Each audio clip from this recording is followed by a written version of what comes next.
Process. Processes. The word is a concept, not a hard something, but processes are those little things that we go through. You brush your teeth. You kind of have a process. You put the toothpaste on before you brush, not after you brush, right? It's a soft process, a micro process. Let's use some other words in there that people want to own, right?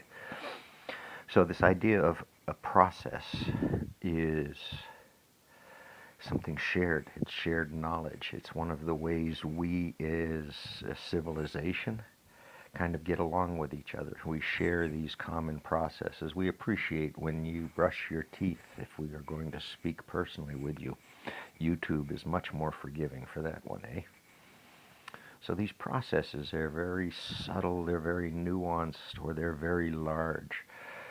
So large processes. This is inside a corporation, inside a church, inside a nonprofit. There's the rules for operating those businesses, those things, and those rules are written as procedures and guidelines and processes and rules and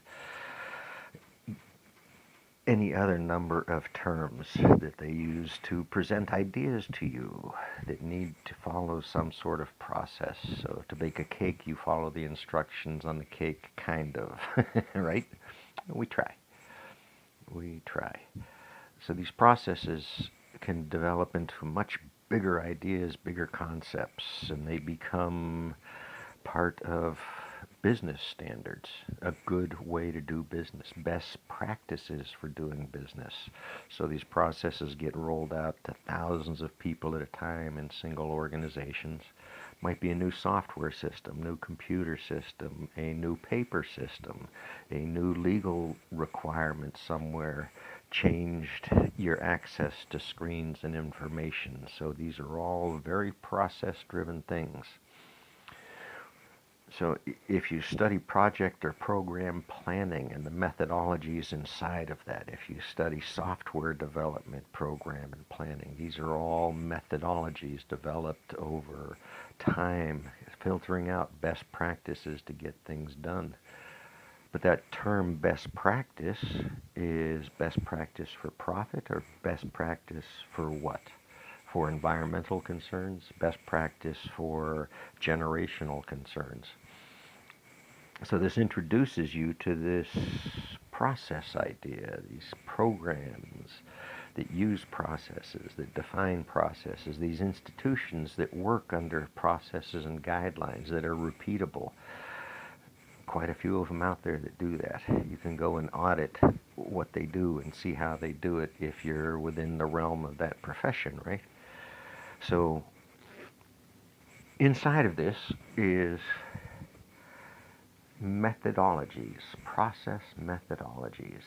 So if you're going to develop a new car program, you need machines, you need resources, you need engineers, you need planners, you need a whole set of people up front to design the systems, and then you hand it over to engineers and contractors, and they go forth and do for you and integrate with other things around that in that area. All very defined, very large processes. So in one of those very large, very defined processes, you can find in something like the process PMBOK, PMB, Process Management Body of Knowledge, PMBOK, is a huge resource tool for that type of work. And inside of that are structures, recommended structures for doing things correctly, or how to build those structures of doing things correctly. It leads into ISO standards and other topics. Everyone's seen ISO somewhere, 9000, 9001, 2, 3, 4, 5. Those certifications, and they have sub-certifications, and then certifications that they're maintaining certifications within organizations, although a lot of those auditing functions have collapsed. They've been consumed by the bill payers.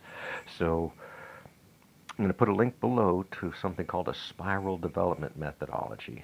This is one of the tools in big project program management. This is where the chemical company, the drilling company, the mining company, the mom and pop shop down the street kind of have to go. And some considerations into this type of thinking, this methodology, who's going to take the trash from the building for months on end? Where's the water come from? How clean is the water? Do we have to pre-filter the water? So business concerns, a lot of those are based on zoning laws, state laws, federal laws, big rules. So inside of this spiral development methodology, what's to note in there is the considerations about risks and harms. And when you get into that methodology, which is seldom done thoroughly, you raise those questions. They come up in conversations. And these conversations of risk do happen. They are measured and weighed. And then behind the scenes somewhere, the Monsantos and the Dows go and bargain and barter with the storytellers to sell the goods that they've got to sell. So a lot gets lost in those translations of huge sciences and bodies of knowledge and professionals that are respected in their field and what they bring to the table and who you let come to the table. So there, we made it easy. Process. Anyway, if you're interested, check the link below. Thank you.